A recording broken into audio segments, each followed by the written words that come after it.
Hey, Paul, what's going on? I feel like we just watched a four-car accident at SoFi.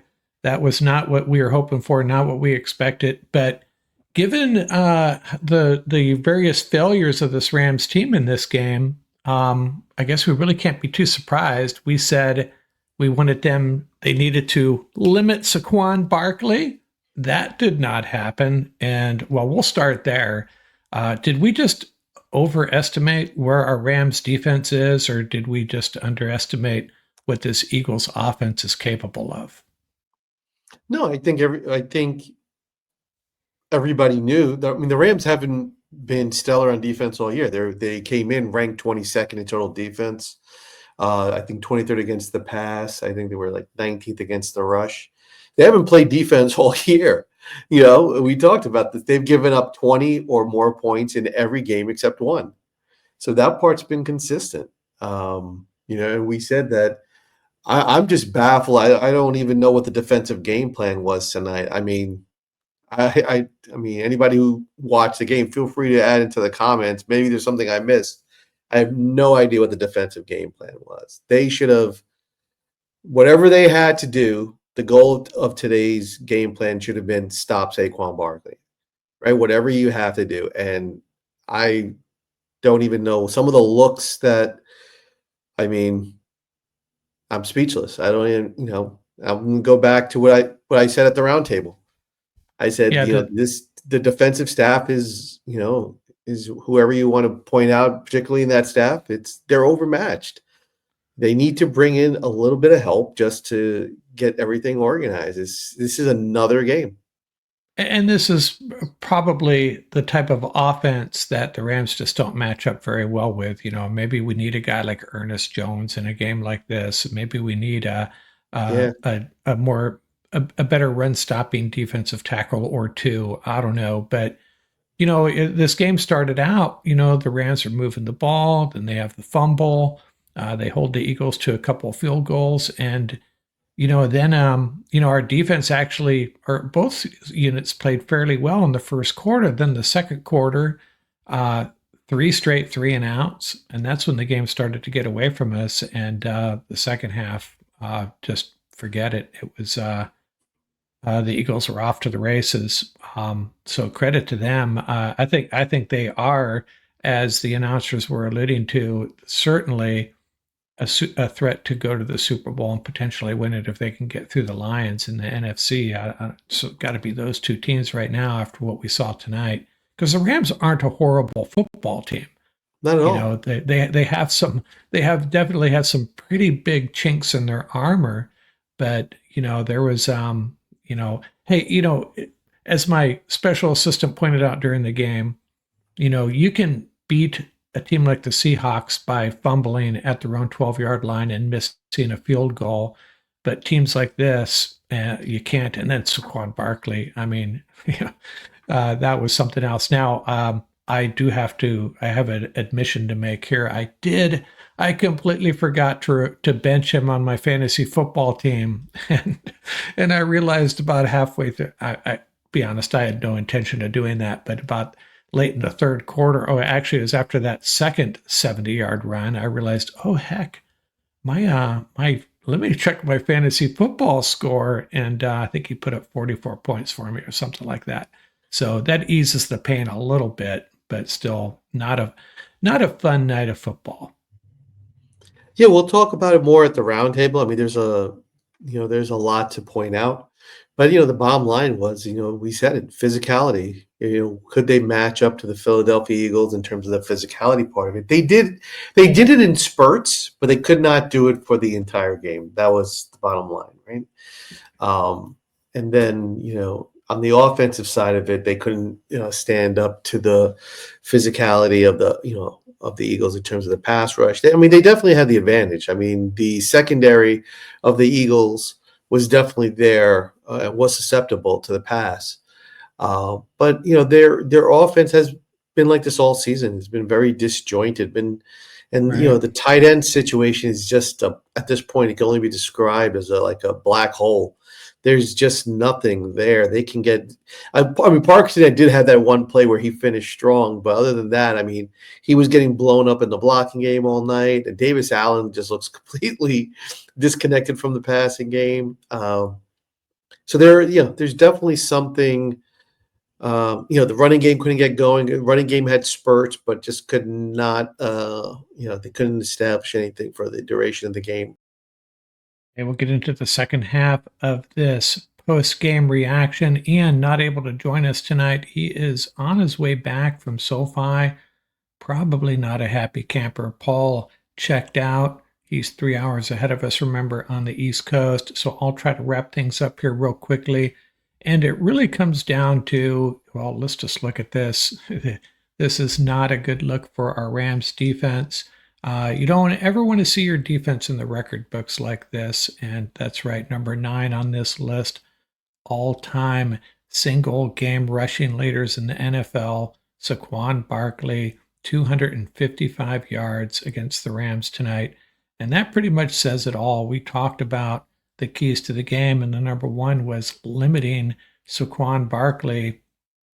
And ouch, we did not accomplish that. But you look at how this game unfolded in the first quarter. Rams drive down the field, fumble, and then the defense holds the Eagles to 2 field goals through the first quarter and early into the second. Rams add a touchdown, so they're actually winning. And then the offense just pretty much folded after that. 3 possessions in the second quarter, 9 plays, 3 punts, and then they come out in the second. They got the late touchdown to A.J. Brown. That was a big play as well at the end of the first half. And then the second half, Rams need to get a stop, right? Well, not happening. 70 yards and a touchdown for Saquon Barkley. And it was all kind of downhill after that. And let's look at some player stats. Not pretty. Look at those stats for Saquon Barkley. I don't know how much we want to stare at this. Kyren Williams actually had a good night, aside from the fumble. Rams passing game really never got going. Protection issues, which surprised me because this is not an Eagle team that gets pressure a lot. They do get some sacks, but they probably had the best pressure they've had all year.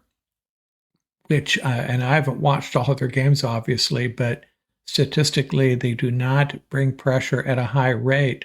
They don't blitz a lot, and they didn't tonight, but they were in Matthew Stafford's face all night, it seemed like. And the team stats aren't a lot better.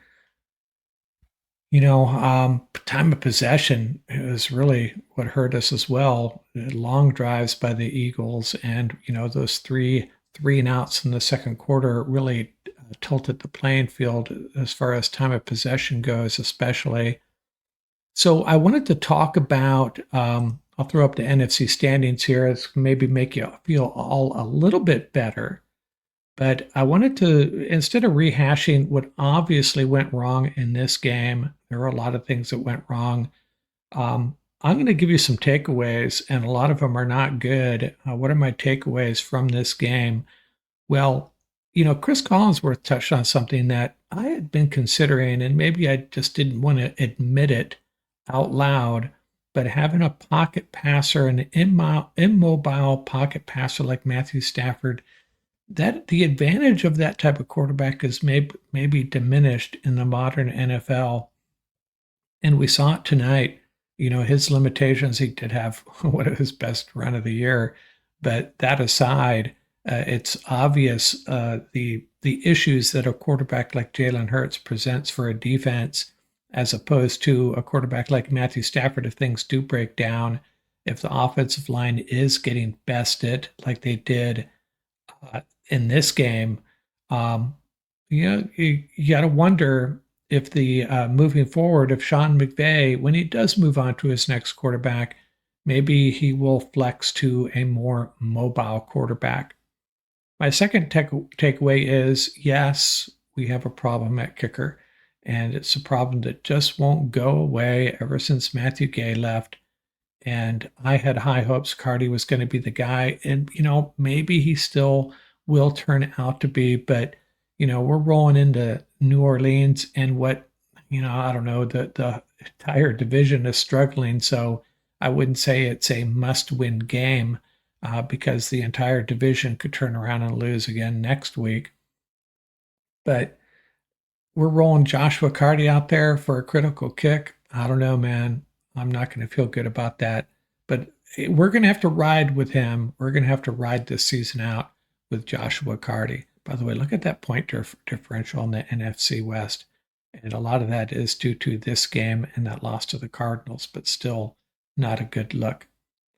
The third takeaway is, the offensive line obviously struggled, but what's up with Steve Avila? Where is the 2023 version of our left guard? I don't know if he's playing poorly, but he was kicking butt last year, and I haven't seen it this year in the 2 games he's been back. Now, I'll see what Ian and Paul have to say about his how he performed, and we'll see the Pro Football Focus grades. Although I value Ian and Paul's tape review more than Pro Football Focus at this point because I've seen some really screwy grades coming across on Rams players all year long. We love them when they're great, but sometimes they're really questionable as well. And my fourth takeaway is I love Kyron Williams. I love him to death. I just love when he goes into beast mode like he did in the first quarter of this game. But the fumbles, man, maybe it's time to spell him with Blake Corum. Hey, let's roll with Blake Corum a few series, especially after a fumble like that. We always some of us question why a great player gets benched because of one bad play, but this is more than one bad play. Kyron obviously has fumbleitis. And if Blake Corum is supposed to be Kyron Williams version 2, let's roll him out there and see what happens. I'm not saying bench Williams entirely, completely, but I'd like to roll with Blake Corum a little bit more, especially at the end of the game. We'll get to that in a second.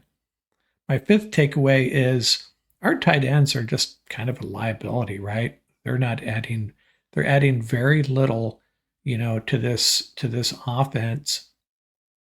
Colby Parkinson had one nice play. He had the touchdown last week, but I don't know. I just don't see it. And maybe Tyler Higbee's going to be coming back soon because Tyler Higbee, when the day he is 90%, he's our best tight end. That's all I'm going to say about that. Maybe we go draft a tight end next year. And by the way, speaking of that, go take a look at my poll that's coming out. Got a fun poll coming out regarding our next top draft pick in the 2025 draft that comes out, I think, Tuesday morning.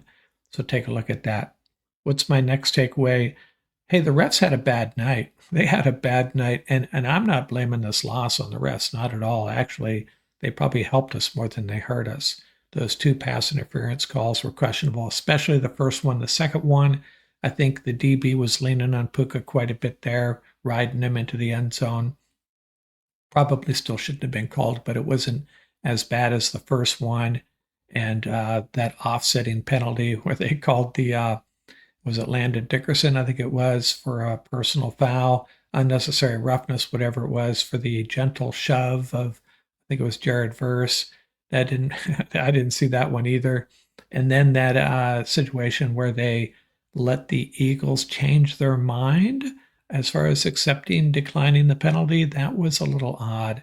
So not a good night. And again, I'm not blaming the refs for this loss, not at all.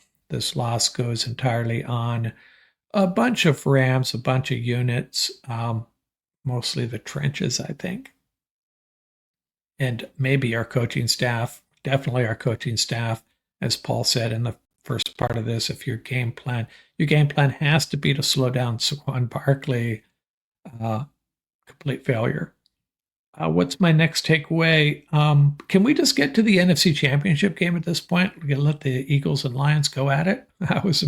I'm pretty impressed if the Eagles keep this up, Lions keep it up. They are on a collision course for the NFC Championship game. Hey, holding out hope here. The Rams get things squared away and make a run. But man, with the personnel they have now, I'd like it moving forward long term.